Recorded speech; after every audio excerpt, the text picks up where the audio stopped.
Shinky, paano ba makakaipon kung sakto lang o parang soft drink ang kinikita ko araw-araw? Kulang pa sa bills, gastusin. Ay, nako.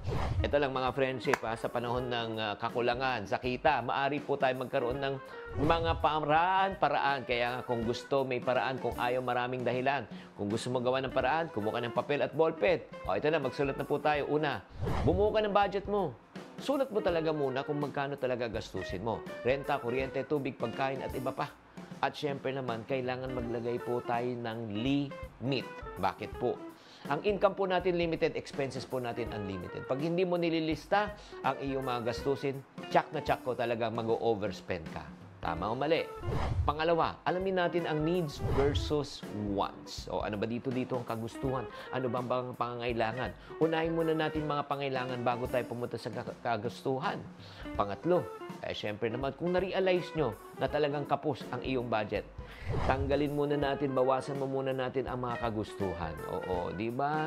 Ika nga, wala namang masama kung magtanggal muna tayo ng kape-kape, di ba? Milk tea, kain sa labas, sa totoo lang.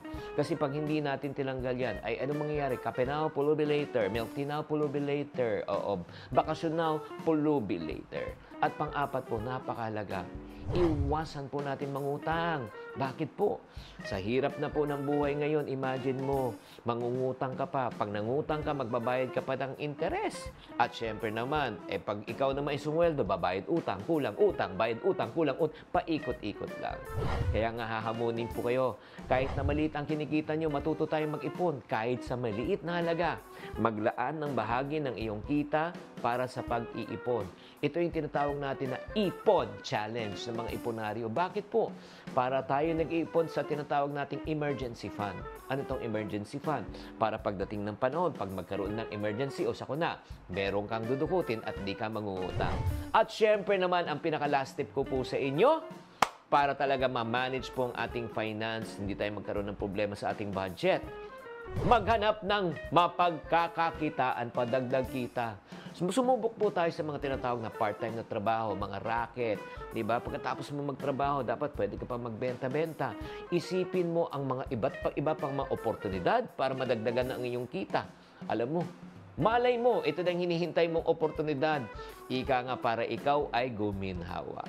Sa pamagitan na mag-ingat ng papaplano, sugod ng pagbabudget, pag-iipon, pag-aalam ng needs versus wants, syempre pagkakaroon ng disiplina, determinasyon at dagdag kita, tsak na tsak ko, mapagkakasya mo ang iyong limitadong kita. Sana nakatulong tong episode na ito, mga ka-friendship. Tatandaan, tamang karunungan, tamang disiplina po ang susi sa pagyaman.